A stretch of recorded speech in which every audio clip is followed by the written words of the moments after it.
नमस्कार मित्रांनो, मी प्राध्यापक विवेक पवार. आपण हे channel UGC net, UGC set, MA political science, UPSC optional, JNO एंट्रन्सेस किंवा विविध परीक्षा ज्यांमध्ये पॉलिटिकल सायन्सचा सिलेबस यूज केला जातो त्यांच्या तयारीसाठी सुरू केला आहे. आपली वेस्टर्न पॉलिटिकल थिंकर्सची सिरीज सुरू आहे, ज्यामध्ये अगोदर आपण प्लॅटो, ॲरिस्टॉटल, मेकॅवेली, हॉब्स, लॉक आणि रुसो हे थिंकर्स ऑलरेडी कवर केलेले आहेत. तुम्ही यांचे लेक्चर्स जे आहेत ते प्लेलिस्टमध्ये जाऊन चेक करू शकता. आपलं आजचं जे लेक्चर आहे ते आपण 3 थिंकर्स त्यांचा राजनीतिक तुलनात्मक अभ्यास करणार आहोत. म्हणजे आपण त्यांना कम्पेअर करणार आहोत. कोणाला तर थॉमस हॉब्स, जॉन लॉक आणि जीन जॅक रुसोला. आपल्याला ह्या तिघांचं कंपॅरिझन याच्यासाठी करायचं आहे की यांनी एक महत्त्वाचा सामाजिक कराराचा सिद्धांत या तिन्ही थिंकर्सनी मांडलेला आहे. ते आपल्याला अगोदर एक नैसर्गिक माणसाची इमेज दाखवतात, त्याच्यानंतर निसर्ग अवस्था काय आहे ते सांगतात आणि सामाजिक करार का आवश्यक आहे याबद्दल ते माहिती देतात. तर आपण या तिघांचा कंपॅरेटिव्हली जर अभ्यास केला तर आपल्याला सोशल कॉन्ट्रॅक्ट किंवा सामाजिक कराराचा सिद्धांत जो आहे तो समजायला एक चांगली मदत होईल. तर आपण सगळ्यात पहिले आता थॉमस हॉब्सचं स्टेट ऑफ नेचर बघू. म्हणजे थॉमस हॉब्सच्या लिखाणामध्ये जी निसर्ग अवस्था होती ती कशी होती. तर थॉमस हॉब्स म्हणतो ती व्हायलंट प्लेस आहे, एक हिंसक जागा आहे, तिथे people live in constant fair, माणूस हा नेहमी तिथे भीतीमध्ये जगत असतो. ही निसर्ग अवस्था आहे जंगलासारखी.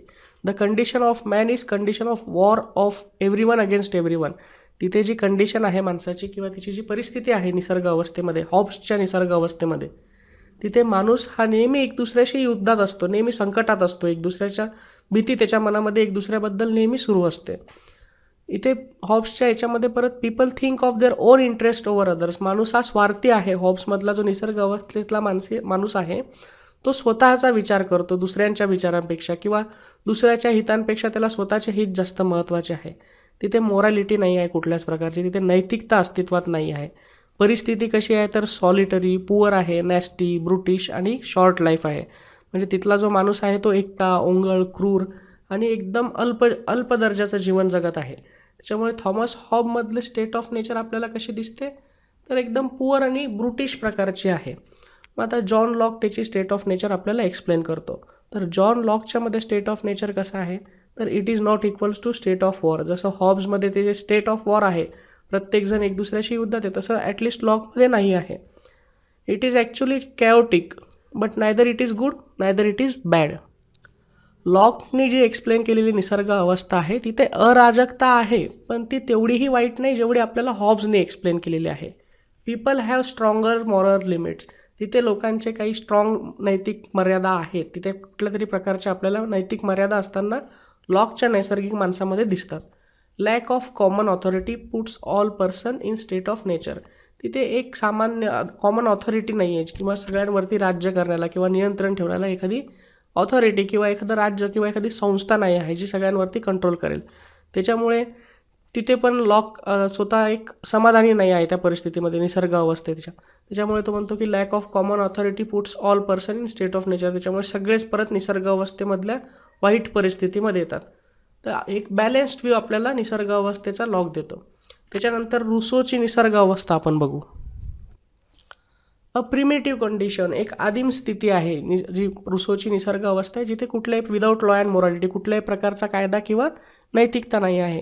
Men are ignorant and innocent. माणूस जो आहे निसर्ग अवस्थेतला रुसोमधला तो अज्ञानी आहे, निष्पाप आहे. Men are born with potential of goodness. त्यांच्यामध्ये काहीतरी चांगलं करण्याची क्षमता आहे. जो रुसोचा माणूस आहे तो चांगलं करायचा प्रयत्न करतो, तो एक चांगला माणूस आहे, पोटेन्शियल ऑफ गुडनेस आहे त्याच्यामध्ये. Men are just like any other animal. जसे बाकीचे प्राणी आहेत त्याच प्रकारे माणूससुद्धा एक निसर्ग अवस्थेमध्ये प्राणी, रुसोने त्याला एक प्राणी म्हटलेला आहे. When there is no government, मग तिथे कुठल्याही प्रकारची संस्था किंवा सरकार नाही आहे, अशा प्रकारची निसर्ग अवस्था रुसो आपल्याला मांडतो. तर या तिघांच्या कंपॅरेटिव्हली जर आपण निसर्ग अवस्था आता बघितली तर हॉब्सची एकदम एक्स्ट्रीम निसर्ग अवस्था आहे, ज्यामध्ये खूप क्रूरता आहे किंवा खूप पुअर कंडिशन आहे.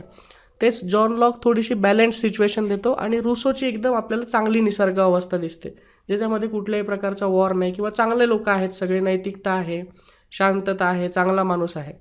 तर एकदम ऑपोजिट व्ह्यू आपल्याला रुसो आणि हॉब्सचं इथे बघायला मिळेल. तर तिघांचं जर तुम्ही स्टेट ऑफ नेचर कम्पेअर केलं तर ते इन्क्रीजिंग आहे, किंवा तुम्ही त्याला म्हणू शकता की तिथे क्रूरता डिक्रीज होत जाते. मग आता लॉ ऑफ नेचर काय आहे, जी निसर्ग अवस्था आहे हॉब्समध्ये, तिथे कायदा काय आहे निसर्गाचा काय कायदा आहे? तर man may do whatever he fits to protect his interest especially his life. हॉब्समध्ये आपण बघितलं की माणूस हा नेहमी एक दुसऱ्यापेक्षा घाबरून आहे, त्याच्यामुळे तो काहीही करू शकतो. इथे त्याला निसर्गाने अधिकार दिलेला आहे की do whatever he sees fit, जे त्याला चांगलं वाटत असेल तो ते करू शकतो. कशासाठी? स्वतःचा जीव वाचवण्यासाठी. ऑल मेन आर इक्वल, तिथे सगळे सारखेच आहेत. निसर्ग अवस्थेमध्ये तिथे कुठल्याही प्रकारचा दर्जा काही दिलेला गेलेला नाही, सगळे सारखे पकडले जातात. Man cannot lay down the right of resisting them that assault him by force to take away his life. हॉब्सच्या निसर्ग अवस्थेमध्ये किंवा लॉ ऑफ नेचर जो आहे हॉब्समध्ये, निसर्गाचा कायदा जो आहे, अधिकार जो आहे नैसर्गिक माणसाचा, तो काय आहे? तर विरोध करण्याचा अधिकार माणसाला. त्याच्या जीवावरती एखादी गोष्ट बितत असेल किंवा त्याच्या लाईफला हानी पोचत असेल किंवा त्याचा अटॅक झाला असेल त्याच्यावरती, तर त्याला त्या गोष्टीचा विरोध करण्याचा नैसर्गिक अधिकार आपल्याला हॉब्समध्ये दिसतो. जॉन लॉक काय म्हणतो? As much as possible mankind is to be प्रिझर्वड.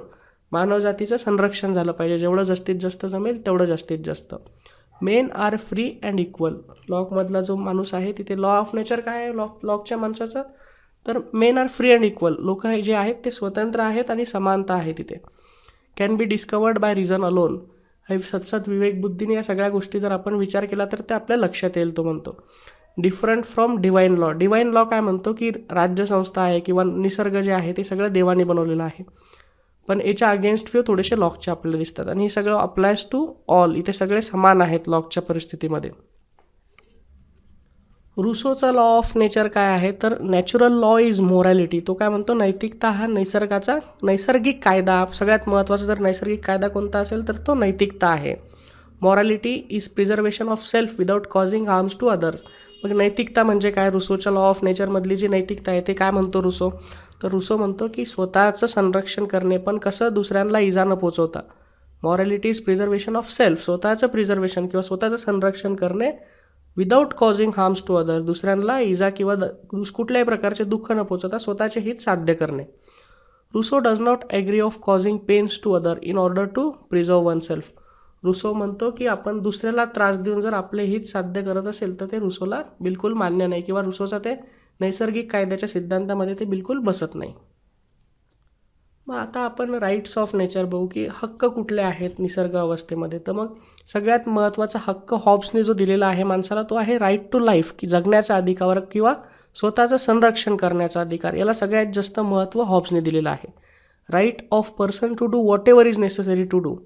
म्हणजे स्वतःचा जीव वाचवण्यासाठी काहीही करायची आवश्यकता असेल तर ती केली पाहिजे असं हॉब्स म्हणतो.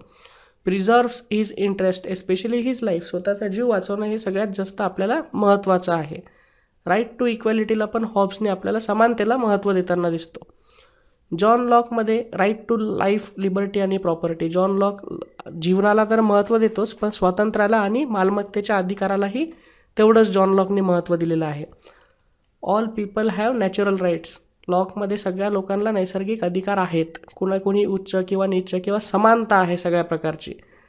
देर are privilege or claims to which people are entitled. तिथे काही प्रकारचे प्रिव्हिलेजेस आहेत, काही प्रकारच्या सवलती लोकांना मिळणार आहेत जे त्यांना मिळाल्याच पाहिजे. अशा प्रकारचा एक बॅलन्स्ड राईट जॉन लॉक आपल्याला इथे देताना दिसतो. मग रुसो काय म्हणतो? रुसोचे राईट्स कुठले आहेत नेचरमधले? तर do whatever you need to survive. काहीही करा तुम्हाला जगायसाठी जे करावं लागत असेल, but as much as possible, जेवढं आपल्याला शक्य असेल दुसऱ्यांना इजा पोचवली नाही पाहिजे. म्हणजे तुम्हाला तुमचे हित जर साध्य करायचे असेल तर ते तुम्ही कुठल्याही प्रकारे करा, पण दुसऱ्याला इजा नाही झाली पाहिजे याची तुम्ही काळजी घेतली पाहिजे असं रुसो म्हणतो. Natural rights are on the principle of pity and self preservation. म्हणजे नैसर्गिक अधिकारांचा जो मूळ आधार आहे तो काय असला पाहिजे? माणसाचा दयाळूपणा आणि स्वतःचं संरक्षण करणे, या दोन्ही गोष्टींचा बॅलन्स केला, त्याला संतुलन सांभाळता आलं पाहिजे. दिस राईट मेक मॅन अनइक्वल. या काही अधिकारांमुळे माणूस अनइक्वल आहे. रुसोने काही प्रकारचे राईट्स दिलेले आहेत लोकांना वेगळे, जे तो मान्य करत नाही. अनइक्वल म्हणतो तो काही लोकांना. मग आता तिन्ही लोकांचा या सगळ्या गोष्टींचा अभ्यास केल्यावरती आपण सामाजिक करार किंवा सोशल कॉन्ट्रॅक्ट काय आहे ते बघूयात. जे आपलं मेन कंपॅरिझन आपण ज्या गोष्टीसाठी या तिघांचं करतोय तर ते आपण आता बघूयात. तर थॉमस हॉब्स म्हणतो persons collectively agree to give up their freedom and power to their sovereign. मग सामाजिक करार कसा म्हणजे अस्तित्वात येतो? तर लोक एकत्र येऊन त्यांचा जो फ्रीडम आहे किंवा त्यांचं जे स्वातंत्र्य आहे किंवा जेवढे त्यांचे अधिकार जे निसर्गाच्या अवस्थेमध्ये त्यांना जेवढी अमर्याद शक्ती होती त्यांच्याकडे, ती सगळी आता ते सार्वभौम राज्याला देणार आहेत, म्हणजे ते करार करणार आहेत एकत्र येऊन. Absolute control where all powers and laws are by the sovereign. आता काय होणार आहे, तुम्ही सगळे तुमचे स्वातंत्र्य आणि तुमची जी अमर्याद सत्ता तुम्हाला निसर्ग अवस्थेमध्ये होती ती सगळी आता तुम्ही राज्याला देणार आहात. Government imposes law and order to prevent the state of war. आता राज्य अस्तित्वात येणार. तुम्ही हे सगळे तुमचे अधिकार स्वातंत्र्य जेवढे होते हे सगळे तुम्ही आता राज्याला दिलेले आहेत. त्याच्यामुळे आता राज्याला कायदा आणि सुव्यवस्था मेंटेन करायची आहे. म्हणजे आता ती राज्याची जबाबदारी झाली आहे की कायदा आणि सुव्यवस्था निर्माण करणे, आणि जी निसर्ग अवस्थेमध्ये स्टेट ऑफ वॉर होता, जी नेहमी युद्धाची परिस्थिती असायची, ती नसली पाहिजे. म्हणजे त्याला ऑथॉरिटेरियन मोनार्कीचा आपल्याला हॉब्स सपोर्ट करताना दिसतो. सत्तावादी राजेशाही ज्याला म्हणतो आपण, ऑथॉरिटेरियन मोनार्की, याचं हॉब्सने समर्थन केलेलं आहे. नंतर जॉन लॉकचं आपण सोशल कॉन्ट्रॅक्ट बघूयात. Government exist by the consent of people to protect their natural rights and promote public good. John लॉकमध्ये राज्य जे अस्तित्वात आले आहे ते लोकांच्या संमतीने आलेलं आहे. त्यांचे कशासाठी संमतीने आलेलं आहे राज्य अस्तित्वात, तर त्यांचे नैसर्गिक अधिकार प्रोटेक्ट करण्यासाठी, संरक्षण करण्यासाठी त्यांचे नैसर्गिक अधिकारांचं, आणि पब्लिक गुड, लोकांचं काही कल्याणकारी राज्य आपल्याला लॉकमध्ये अस्तित्वात येताना दिसतं. The right of revolution is exercised when government fail. हॉब्समध्ये अशा कुठल्याही प्रकारचा आपल्याला अधिकार दिसलेला नाही की जर लोकांच्या अगेन्स्ट काम करत असेल तर थॉमस हॉब्समध्ये लोक त्याच्या अगेन्स्ट रिव्होल्ट नाही करू शकत, गव्हर्नमेंटच्या अगेन्स्ट क्रांती करू शकत नाही. पण लॉक आपल्याला अधिकार देताना दिसतो. लॉक म्हणतो की लोकांना अधिकार आहे क्रांती करण्याचा, जर सरकार त्यांच्या संमतीने वागत नसेल तर. पण तुम्ही जर लॉकचं लेक्चर तुम्हाला आठवत असेल तर क्रांती कुठल्या प्रकारची, तर शांततेच्या मार्गाने, फक्त लीडर चेंज करायचा आहे, अशा प्रकारच्या क्रांतीचं लॉक समर्थन करतो. तिसरा पॉईंट आहे की there is principle of rule of majority where things are decided by the greater public. लॉकमध्ये जी सरकार आहे त्याचा मेन मूळाधार नियम काय आहे, तर बहुमताची नियम आहे तो महत्त्वाचा आहे. म्हणजे बहुमताने जी सत्ता येते तिला जास्त प्राधान्य लॉकने दिलेलं आहे. लिबरल मोनार्की किंवा उदार राजेशाहीचं लॉक समर्थन करताना आपल्याला दिसतो. आता रुसोचा सोशल कॉन्ट्रॅक्ट काय आहे, तर social contract is made among all people of that society to bring them in harmony. म्हणजे रुसोचा जो सोशल कॉन्ट्रॅक्ट आहे तो फक्त एवढ्यासाठी तयार केलेला आहे की लोकांमध्ये सुसंवाद असला पाहिजे. A general will is made and agreed by people to abide by it. म्हणजे आपण जो सामूहिक इहाचा जो नियम बघितला, जो रुसोने मांडला आहे, जनरल विल ज्याला रुसो म्हणतो, त्याच्या प्रकारे सगळ्यांनी वागायचं आहे. ॲक्च्युअल विल आणि जनरल विल याचा जर तुम्हाला डिफरन्सचा अभ्यास करायचा असेल तर तुम्ही रुसोचं लेक्चर परत चेक करू शकता. तर जनरल विल म्हणजे शॉर्टमध्ये तुम्ही सगळ्यांचं ज्याच्यामध्ये चांगलं बघणे किंवा दुसऱ्यांचं नुकसान न करता आपलं चांगलं होणे, अशा प्रकारचा नियम फॉलो करून सगळ्यांनी जगायचं आहे समाजामध्ये. अशा प्रकाराला त्यांनी जनरल विल अशी कन्सेप्ट दिली आहे. तर जो सामाजिक कराराचा रिझल्ट काय होईल, तर अशा प्रकारची जनरल विल किंवा सामूहिक इहा ही परिस्थिती तयार तिथे होणार आणि लोक शांततेने जगतील. रुसोनी डायरेक्ट रूल बाय द पीपलला समर्थन दिलेलं आहे. म्हणजे प्रत्यक्ष लोकशाही ज्याला म्हणतो आपण, की डायरेक्ट डेमोक्रेसी, लोकांचं डायरेक्ट राज्य तिथे असलं पाहिजे, अशा प्रकारची लोकशाही किंवा political system social contract through Rousseau आणायचा प्रयत्न करतो आहे. आपण तिन्ही थिंकर्सचं कम्पॅरिझन केलेलं आहे. तुम्हाला अजून कुठलेही डाऊट्स असतील तर तुम्ही परत तिन्ही लेक्चर्स बघा, आणि अजून तुम्हाला काही कम्पॅरिझन्स काढता येतील तर ते तुम्ही नक्कीच काढायला पाहिजे. आता आपण इम्पॅक्ट ऑन फाउंडर्स बघूयात, की जे ह्या सगळ्या राजकीय विचारवंत जे आहेत आपले तीन महत्त्वाचे, यांनी ज्या सामाजिक कराराचे सिद्धांत किंवा त्यांचे मतं मांडलेले आहेत त्याचा काय परिणाम झाला आहे संस्थापकांवरती. तर थॉमस हॉब्समुळे आपल्याला कळालं की government must be design to protect people from themselves. माणूस जो आहे त्याच्यापासून स्वतःला वाचवण्यासाठी सरकार अस्तित्वात आलेली आहे. जॉन लॉक म्हणतो government must be design to protect the people from government. लोकांचं राज्यसंस्थेपासून संरक्षण करण्यासाठीच राज्यसंस्था अस्तित्वात आलेली आहे. Natural rights must be secured. Locke म्हणतो जे नैसर्गिक अधिकार आहेत जे निसर्ग अवस्थेत माणसाला होते ते प्रोटेक्ट झाले पाहिजे, त्यांचं संरक्षण केलं गेलं पाहिजे. तेच रुसो परत काय म्हणतो की governments must be responsive and aligned with the general will. म्हणजे सरकार जर कुठलेही कायदे बनवत असेल किंवा कुठलीही गोष्ट करत असेल तर सरकार हे उत्तरदायी असलं पाहिजे, किंवा सामूहिक इहा जो रुसोने मांडला त्याला संरक्षित असलं पाहिजे. People make nation and not the institution. Rousseau म्हणतो जे राज्य अस्तित्वात आलेलं आहे किंवा राज्य संस्था अस्तित्वात आलेली आहे ही लोक एकत्रित येऊन तयार झालेली आहे. ही कुठली निर्जीव संस्था नाही, ही जिवंत एक संस्था आहे जी सगळ्या लोकांनी. म्हणून महत्त्वाचं कोण आहे तर सगळ्यात स्मॉलेस्ट युनिट जे लोक आहेत, सिटिझन्स आहेत, ते महत्त्वाचे आहेत.